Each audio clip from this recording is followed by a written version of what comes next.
है मार्केट, सब तरफ लक्ष्मी की बरसात है। देख लीजिए 3-3% निफ्टी, कब पिछली बार हमने ऊपर देखा था, मिड कैप स्मॉल कैप 4-4% तक की तेज दौड़ लगा रहे हैं। All is well. बिल्कुल Anil ji, good morning. All is well हम बोलते हैं, रांचो ही नहीं बोलेगा, सारे निवेशक वही बताएंगे। बिल्कुल केवल एक ही अंतर है, वैल्यूएशन और अर्निंग्स को नजरअंदाज करके ऑल इज वेल बोलना बहुत जरूरी है। बिल्कुल, थोड़ी बहुत तो कहीं कहीं तो इफोर बट मार्केट में रही जाती है। और अच्छा बाय द वे, बहुत सारे लोगों के बहुत सारे इफ्स एंड बहुत सारे बट्स है। ये हो जाएगा तब खरीदेंगे, वो हो जाएगा तब खरीदेंगे, युद्ध खत्म होगा तब खरीदेंगे, एफआईज आ जाएंगे तब खरीदेंगे, पहले एफआईज आएंगे तब खरीदेंगे, एफआईज आगे तो युद्ध खत्म होगा तब खरीदेंगे, अब युद्ध खत्म हो गया तो फिर भाव, मतलब क्या कोई कारण और बचेगी जिसके लिए और ऐसे आराम से इंतजार करें, मिलेगा नीचे में? देखिए, वो तो दो जने एकदम ठीक बोल सकते हैं आपको, एक जो लायर होता है जो झूठ बोलता है, या फिर जो लकी होता है जो जिसकी किस्मत बहुत ही तेज होती है। आप और मैं किस कैटेगरी में आते हैं हमको पता है। तो द नेक्स्ट बेस्ट थिंग जो हम कर सकते हैं कि अगर आपको इंडिया के फंडामेंटल्स पे भरोसा है, जो कि हम सबको है, जो कि इंडिया की मैक्रो की जो स्टोरी है वो काफी बुलंद है आज की तारीख में भी, और हमने पिछले हफ्ते में भी देखा जैसे जियोपॉलिटिक्स की समस्या कैसी हो रही थी, और पिछले महीने में भी देखा कैसे मार्केट काफी मजबूत रहा। तो ये सबको अगर हम जोड़ेंगे एक बरनी में तो इमीडिएटली मार्केट्स को टाइम करने का तो कोई ऑनेस्टली सिचुएशन दिखता नहीं है। लेकिन आप अपने पोर्टफोलियोज को कौन से सेक्टर में, कौन से मार्केट कैप में, किस तरफ आप उसको मोड़ सकते हो, वो तो आपके हाथ में है। तो कैश कॉल लेना ऑनेस्टली हमारा बिल्कुल व्यू नहीं रहा है। पोर्टफोलियो में आप थोड़ा बहुत जैसे मैंने कहा क्लिक कर सकते हो, वो आज की तारीख में भी वो लागू होता है। तो टाइमिंग की हम सलाह नहीं देंगे। मतलब ये कह सकते हैं कि बाजार फायरिंग ऑन ऑल सिलेंडर से। एक तरफ देखें एफआईज फिर से आज से पैसा लगाना शुरू है, लोकल फंड्स गजब, अब शुक्रवार की गिरावट में सब लूट लेगा एकदम। 7,000 करोड़ से ज्यादा की खरीदारी घरेलू फंड्स की, और एमफी के डेटा भी बहुत मजबूत है। क्या लगता है, क्या हमारे घरेलू निवेशकों का पैसा ड्राइव करेगा मार्केट को? देखिए, दो चीजें हैं। अगर महंगाई को अगर आपको काबू में लाना है तो और आज का जो माहौल है अनिल जी, जो ब्याज दरें घट रही है, हमारा ये अनुमान है ब्याज दरें और यहाँ से घटेगी। तो आपको बैंक में अगर आप डिपॉजिट जमा कराते हो या फिर आप फिक्स इनकम की कोई भी इंस्ट्रूमेंट में खरीदारी करते हो, तो वो महंगाई को अगले आने वाले 1-1.5-3 साल में बीट नहीं कर पाएगा।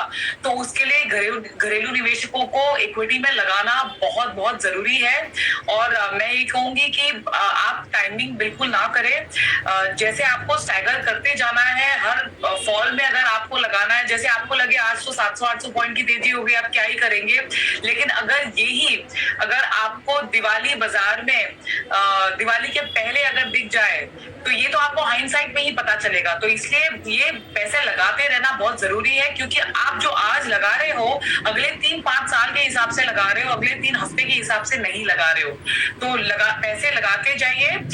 जैसे मैंने आपको बताया, मार्केट में लार्ज कैप की तरफ आपका रुझान ज्यादा होना चाहिए, क्योंकि वहां पे फिर भी ठीक ठाक वैल्यूएशंस दिख रहे हैं, ना कि हर एक कैटेगरी में लगाना। आज तो रिस्पाइट बाइंग है, काफी शॉर्ट कवरिंग भी हो रही है। तो आज के हिसाब से पैसा ना लगाए, लेकिन एक डिसिप्लिन अप्रोच में पैसे लगाते रहे, ये बहुत जरूरी है।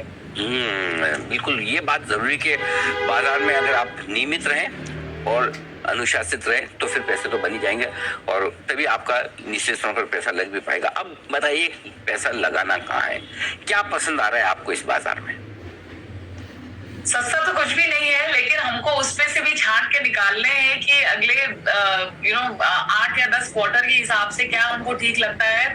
तो सबसे पहले काफी सारे बीटन डाउन सेक्टर्स हैं, बीटा सेक्टर्स जिसको हम बोलते हैं, जो कि बाजार के ठुकते हुए बाजार से ज्यादा ठुका है। जैसे काफी सारे रियल एस्टेट क्षेत्र में हमने देखी है कि काफी उनमें वीकनेस, कमजोरी, ये मार्केट के करेक्शन होते हुए दिखाई दिया।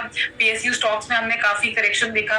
तो ये 2 एडिशनल सेगमेंट्स है जो हम देखना चाहेंगे। ओवर एंड अबाउट दैट, जैसे हम पहले से कहते आ रहे हैं, जैसे देश में ब्याज दरें घटती जाती है, और हमारा ये अनुमान है यहाँ से कम और आधा % 50 बेसिस पॉइंट की कटौती दिखाई देगी हमको ब्याज दरों में। तो इंटरेस्ट रेट सेंसिटिव जैसे स्टॉक्स है, बीएफएसआई क्षेत्र है, वो हमको अभी भी ठीक लग रहे हैं। कंजम्पशन महंगे लग रहे हैं, लेकिन हमको उसमें भी, क्योंकि वो इनवर्ड फेसिंग है, थोड़ा हमको वहां से भी चुन के स्टॉक्स स्टॉक्स हमको ठीक ठाक लग रहे हैं, बट और जैसे आईटी सेक्टर भी काफी ठुक गया था, वहां पे भी थोड़ी मजबूती हमको दिखाई दे रही है, बट ओवरऑल लार्ज कैप बायस रहेगा अभी भी। मिड कैप में जैसे स्टॉक्स में करेक्शन हुआ तो हम स्टॉक सीमित जैसे थोड़े बहुत सेगमेंट्स है, इन्हीं क्षेत्र में हम खोजेंगे, जैसे बीएफएसआई जैसे बैंकिंग स्पेस में मिड मार्केट बैंक्स की हम खोज करेंगे। तो ऐसे इस मार्केट की रणनीति हमको ये ठीक लग रही है। ओके, तो ये आपके लिए मौका है, आप एक बढ़िया पोर्टफोलियो बनाएं। और अच्छा, अब आइए गोल्ड पर भी एक आपसे राय लेना चाहता हूँ, क्योंकि जिस तरह से दुनिया भर में बदलाव हो रहे हैं, चीन और अमेरिका की भी डील की बातें हो रही करिए, क्या लगता है आपको अब गोल्ड में लगता है टॉप हो गया है, और क्या किसी को अगर नया निवेश करना है तो थोड़ा इंतजार करना चाहिए? जी बिल्कुल, गोल्ड काफी हद तक उसका ड्रीम रन चल चुका है, तो जो लोगों ने काफी तगड़ा पैसा बनाया वो नियर टर्म में शायद उनको कमाने को ना मिले। स्ट्रक्चरल व्यू हमारा गोल्ड पर पॉजिटिव है, क्या पर नियर टर्म में क्या एक लगाम डाल दिया जाए आपके निवेशकों पर गोल्ड की तरफ, हमारा ये मानना है, क्योंकि नियर टर्म थोड़ा ब्रीदर ले सकता है। और एक और चीज है, जब काफी सारी जो विश्व भर में हो रहा है, जैसे जियोपॉलिटिक्स हो, ट्रेड रिलेटेड हो, अब इंडिया और यूके का जैसे ट्रेड एग्रीमेंट हो चुका है, अगर इंडिया और यूएस का भी अगर हो जाए, जो कि इन द वर्क्स है, तो ये सारी चीजें हैं जो उलझी हुई चीजों को धीमे धीमे सुलझा रही है। तो स्वाभाविक है कि गोल्ड एक बार ब्रेक लेगा। तो अगर आपके पास हद से ज्यादा पैसा अगर आपने लगा दिया हो, आपने ट्रेडिंग के हिसाब से वगैरह लगा दिया हो, तो वहां पे आप एक रोक डाल सकते हो, जो आपका मुनाफा है शायद वो आप मुनाफा भी निकाल सकते हो। लेकिन आप एक स्ट्रक्चरल इन्वेस्टर हो तो हर समय आपको गोल्ड में थोड़ी बहुत नमी दिखाई देगी, वहां पे आप सौदा लगा सकते हो, लेकिन इंटरम के लिए एक ब्रेक आ सकता है। ओके,